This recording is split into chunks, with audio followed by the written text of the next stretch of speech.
నాసిక రంధ్రం నుంచి హృదయ స్థానం దాకా మీరు వేసుకున్న మెట్టుల్లో ప్రతిరోజు 2 పూట్ల నడవండి మాస్టర్స్.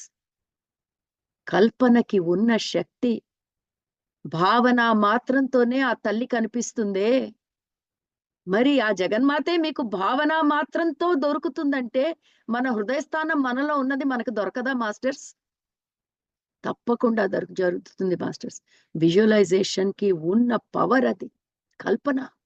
మీ ఇష్టం ఎలా కల్పన చేసుకుంటారో.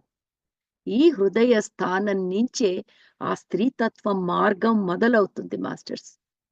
ఇంకెక్కడి నుంచి ఎందుకు వెళ్ళదు? ఎందుకంటే పురుషత్వ మార్గం మన మనస్సు నుంచి వెళుతుంది. మనస్సు కావాలి పురుషత్వ మార్గంలో అడుగుపెట్టడానికి.